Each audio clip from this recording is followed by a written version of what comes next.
თავისუფალი ინდუსტრიული ზონები და პერსპექტივა ინვესტორებისთვის. თიზის საქართველოს საბაჟო კოდექსით გათვალისწინებული თავისუფალი ზონების სახეობაა, სადაც დამატებითი პირობები და გარკვეული საკადასახადო შეღავათები მოქმედებს. რამდენი თავისუფალი ინდუსტრიული ზონა ფუნქციონირებს საქართველოში, რა შეღავათები და აკრძალვები მოქმედებს თიზის ტერიტორიაზე, ამ და სხვა თემაზე სასაუბრად შემოსავლების სამსახურისა და ბიზნეს პარტნიორის ყოველკვირეული რუბრიკის სტუმარია ივეტა მელაძე, საბაჟო დეპარტამენტის არასატარიფო კონტროლის სამმართველოს მთავარი მებაჟი ოფიცერი. მოგესალმებით, ძალიან დიდი მადლობა ქალბატონებიეთ და სტუმრობისთვის. ალბათ ერთ-ერთ ყველაზე საინტერესო თემაზე უნდა ვისაუბროთ, იმის გათვალისწინებით, რომ თავისუფალი ინდუსტრიული ზონები წლების განმავლობაში საქართველოში ფუნქციონირებს, თუმცა თითქოს ერთგვარი რაღაც გარკვეული უხეშად რომ თქვა კლიშე იყო წლების წინ შექმნილი, რა არის თავისუფალი ინდუსტრიული ზონა, ბოლომდე ვერ გაიგო საზოგადოების ნაწილმა და დღემდე არის კითხვები, რომ რამდენად სწორად ფუნქციონირებს, ან რამდენად რეალურად თავისუფალი ინდუსტრიული ზონები რეალურად ფუნქციონირებს. ამიტომ ჩვენი საუბარი დავიწყოთ იმით, რამდენი თავისუფალი ინდუსტრიული ზონა მოქმედებს დღეს საქართველოში და ვერ მივყვეთ რა ტიპის საკადასახადო შეღავათებია, რამდენად იყენებენ დაუშვათ ამ თავისუფალი ინდუსტრიული ზონის ნაში მომუშავე კომპანიები ამ შეღავათებს და რა აკრძალვებია, რომელიც აუცილებლად უნდა იცოდეს იმ კომპანიამ, რომელიც დაუშვათ თავისუფალ ინდუსტრიულ ზონაში მოღვაწეობას აპირებს. მოგესალმებით, პირველ რიგში მადლობა მოწვევისთვის. როგორც თქვენ უკვე აღნიშნეთ, თავისუფალი ინდუსტრიული ზონა ეს არის საქართველოს საბაჟო კოდექსით გათვალისწინებული თავისუფალი ზონების ერთ-ერთი სახეობა, სადაც დამატებით პირობები არის გათვალისწინებული და აგრეთვე საკადასახადო შეღავათები მოქმედებს. თავისუფალი ინდუსტრიული ზონა ეს არის საქართველოს ტერიტორიის ნაწილი, განსაზღვრული საზღვრებით და აგრეთვე მას მინიჭებული აქვს სპეციალური სტატუსი. ამასთანავე მინდა აღნიშნო, რომ თავისუფალი ინდუსტრიული ზონა ხელს უწყობს ეკონომიკის ზრდას, ქმნის ახალ სამუშაო ადგილებს, იზიდავს უცხოურ ინვესტიციებს და ზოგადად ეკონომიკური მდგომარეობის გაუმჯობესებას უწყობს ხელს. დღეს მდგომარეობით შექმნილი არის 6 თავისუფალი ინდუსტრიული ზონა, აქედან ფუნქციონირებს 4. ესენი არის ფოთის თავისუფალი ინდუსტრიული ზონა, ქუთაისის თავისუფალი ინდუსტრიული ზონა, ქუთაისის ჰუალინგის თავისუფალი ინდუსტრიული ზონა და თბილისის ტექნოლოგიური პარკის თავისუფალი ინდუსტრიული ზონა. ხოლო 2 თავისუფალი ინდუსტრიული ზონა ჯერ არ ფუნქციონირებს, მაგრამ კანონმდებლობით დადგენილ ვადებში მოხდება მათი ამოქმედება. ვის შეუძლია შექმნას თავისუფალი ინდუსტრიული ზონა?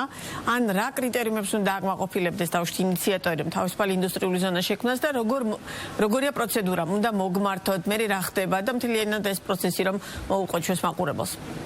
იბატონო, თავისუფალი ინდუსტრიული ზონის ინიციატორი შეიძლება იყოს საქართველოს მთავრობა, აგრეთვე შესაძლებელია ინიციატორი იყოს ფიზიკური ან იურიდიული პირი. თავისუფალი ინდუსტრიული ზონა შეიძლება შეიქმნას როგორც რეზიდენტი, ისე არარეზიდენტი პირის მიერ, რომელიც ფლობს ამ თიზის ტერიტორიას საკუთრებაში, ან იჯარით აქ აღებული ეს ტერიტორია, თანასარგებლობით სარგებლობს აი ამ ტერიტორიით. აგრეთვე განმარტავ, რომ თავისუფალი ინდუსტრიული ზონის ორგანიზატორი ეს არის პირი, რომელიც ოპერირებას უწევს თავისუფალი ინდუსტრიულ ზონას და ის არის ვალდებული თავისუფალი ინდუსტრიული ზონის ფუნქციონირებაში, რომ გამართულად იფუნქციონიროს თავისუფალმა ინდუსტრიულმა ზონამ. რა კრიტერიუმებს უნდა აკმაყოფილებდეს, დავუშვათ რომ მოგმართოს, მიიღოს ეს სტატუსი და რამდენად აქტიურები არიან დავუშვათ იგივე ფიზიკური და იურიდიული პირები, რადგან 6 ზონაზეა საუბარი და აქედან 2 ჯერ არ არის დავუშვათ უკვე მოქმედი. საინტერესოა, რეალურად კომპანიები ვერ ხედავენ ამის ინტერესს თუ არ არიან დავუშვათ ამ მიმართულებით უფრო აქტიურები. სტატისტიკური მაჩვენებლები ან მომართვიანობის კუთხით როგორია ამ ნაწილში? ცითრად თავისუფალი ინდუსტრიული ზონა შეიძლება შეიქმნას საქართველოს ნებისმიერ ტერიტორიაზე, გარდა კანონმდებლობით გათვალისწინებული დაცული ტერიტორიებისა. ტერიტორია უნდა აღემატებოდეს 10 ჰექტარს და თიზის სტატუსი განსაზღვრული ვადით ენიჭება იმ ვადით, რომელსაც მოითხოვს თვითონ ორგანიზატორი. განმეორდები და ვიტყვი, რომ თავისუფალი ინდუსტრიული ზონის ორგანიზატორი ეს არის პირი, რომელიც ახორციელებს ოპერირებას თავისუფალი ინდუსტრიული ზონის და ის არის პასუხისმგებელი ზუსტად აი ამ ფუნქციონირების გამართულად წარმართვაში. რა ეკრძალება თავისუფალი ინდუსტრიულ ზონაში კომპანიას და რა ტიპის შეღავათებია?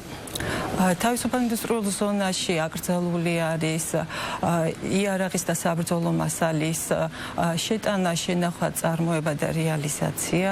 აგრეთვე აკრძალული არის ბირთვული და რადიოაქტიული ნივთიერებებით ვაჭრობა, შეტანა, შენახვა და წარმოება. აგრეთვე აკრძალული არის ნარკოტიკული და ფსიქოტროპული საშუალებების შეტანა, შენახვა, წარმოება და რეალიზაცია და თამბაქოს ნედლეულის და თამბაქოს ნაწარმის შეტანა, შენახვა, რეალიზაცია და წარმოება. შეღავათებს?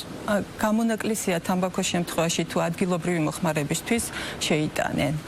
რაც შეეხება შეღავათებს, თისში ფუნქციონირებს, ანუ საქმიანობას ეწევა თავისუფალი ინდუსტრიული ზონის საწარმო, იგივე თიზის კომპანია, რომელსაც რაღაც გარკვეული შეღავათები გააჩნია. შეღავათებს რაც შეეხება ესენი არის, რომ თავისუფალ ინდუსტრიულ ზონაში შეტანილი უცხოური საქონელი გათავისუფლებულია იმპორტის გადასახადისგან.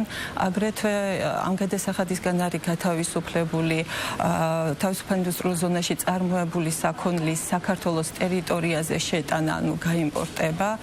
დამატებითი ღირებულების გადასახადისგან არის გათავისუფლებული თავისუფალ ინდუსტრიულ ზონაში შეტანილი უცხოური საქონელი და იქ განხორციელებული ოპერაციები.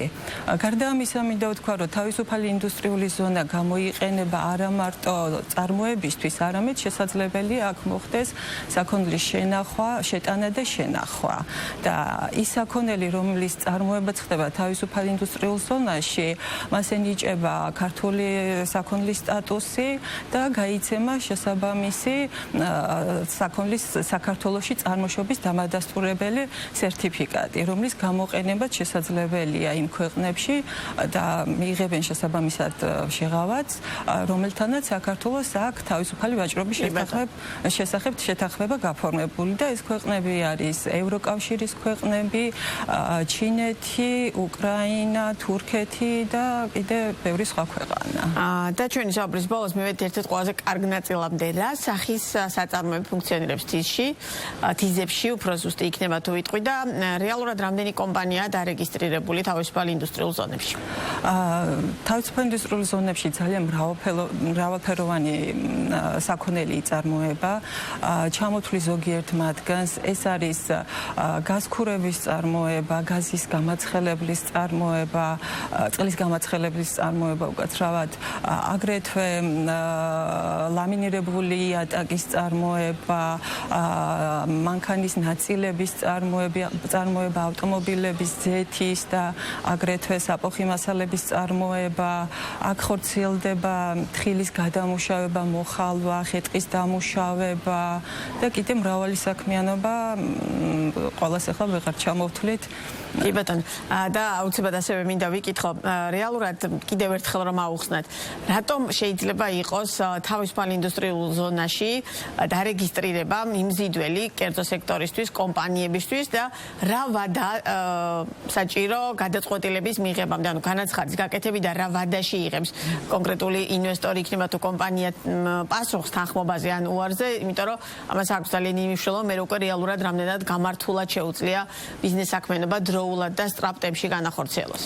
თიზის ორგანიზატორმა, ვისაც სურს რომ მიიღოს ეს სტატუსი, უნდა მიმართოს განცხადებით საქართველოს ეკონომიკის და მდგრადი განვითარების სამინისტროს, ვინაიდან სწორედ აღნიშნული სამინისტრო არის თიზის შექმნის შესახებ დასკვნის მომზადებისთვის პასუხისმგებელი უწყება. განიხილავენ აი ამ განცხადებას და დადებითი დასკვნის შემთხვევაში მოხდება მთავრობის მიერ გადაწყვეტილების მიღება და მთავრობის დადგენილების გამოცემა თავისუფალი ინდუსტრიული ზონის შექმნის შესახებ. აღსანიშნავია აგრეთვე, რომ თიზის ტერიტორიაზე მოწყობილი არის საბაჟო გამშვები პუნქტები, რომლის გავლითაც ხდება ზუსტად საქონლის და ფიზიკური პირების გადაადგილება. თიზები ფუნქციონირებას იწყებენ მხოლოდ მას შემდეგ, როდესაც დადასტურდება ის მოთხოვნები, რომლებიც ჩვენ გვაქვს გათვალისწინებული, რომ დააკმაყოფილონ. ეს ამ მოთხოვნების დადასტურების შემთხვევაში უკვე ხდება თიზის ფუნქციონირების დაწყება. თავისუფალ ინდუსტრიულ ზონებში განთავსებული საბაჟო გამშვები პუნქტები უნდა იყოს აღჭურვილი შესაბამისად, უნდა იყოს იქ შენობა ნაგებობები განთავსებული, მოწყობილი ტექნიკით. და დღეს ეს ყველაფერი ფუნქციონირებს. რა თქმა უნდა, ყველა თიზში, სადაც რომლებიც ფუნქციონირებს, ყველგან არის ეს საბაჟო გამშვები პუნქტები განთავსებული და ამ საბაჟო გამშვები პუნქტების მეშვეობით ხდება ყველა ის საბაჟო პროცედურის განხორციელება, რაც საჭიროა თავისუფალი ინდუსტრიული ზონისთვის. ძალიან დიდი მადლობა ინფორმაციისთვის. მე დარწმუნებული ვარ, რომ ჩვენმა მაყურებელმა მნიშვნელოვანი ინფორმაცია მოისმინა თავისუფალ ინდუსტრიულ ზონებზე. წარმატებებს გისურვებთ. ივეტა მელაძე საუბრობდა ბიზნეს პარტნიორის პირდაპირ ეთერში.